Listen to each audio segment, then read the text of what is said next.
So now that we've defined singular value decomposition and listed some of its properties, let's turn to the a big question, which is how can we compute the singular value decomposition of a matrix?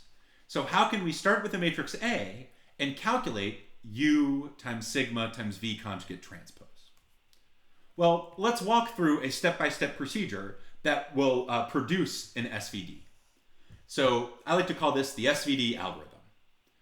Okay, so here's step one. The first thing we need to do is look at the Gramian of our matrix. Remember from our discussion on definiteness that the Gramian of any matrix is a positive semi-definite Hermitian matrix.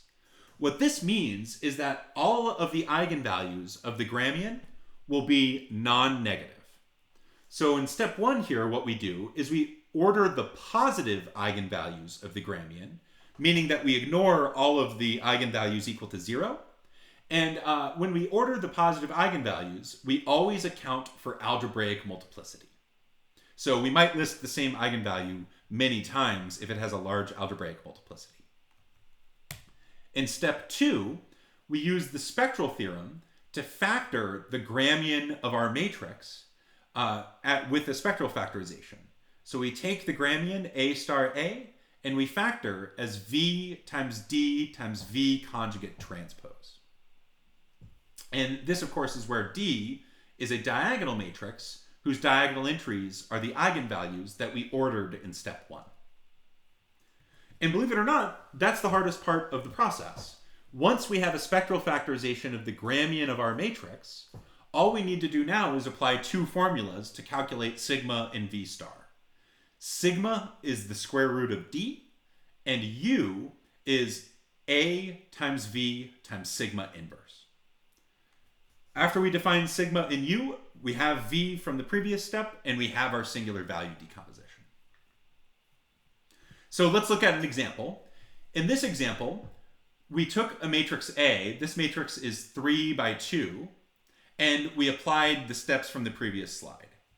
I started by calculating the Gramian of this matrix, and since this matrix is 3 by 2, the Gramian is a 2 by 2 real symmetric matrix, and I managed to find a spectral factorization of this matrix.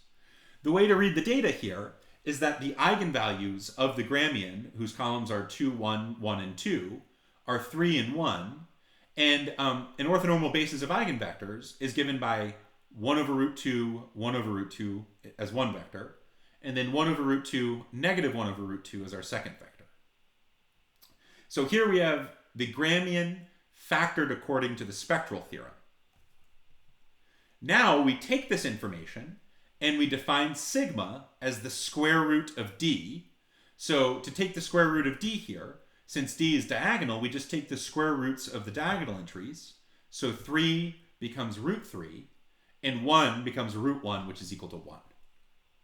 Finally, we can define U according to the step on the previous slide by taking our original matrix A, multiplying by V, and then multiplying by sigma inverse.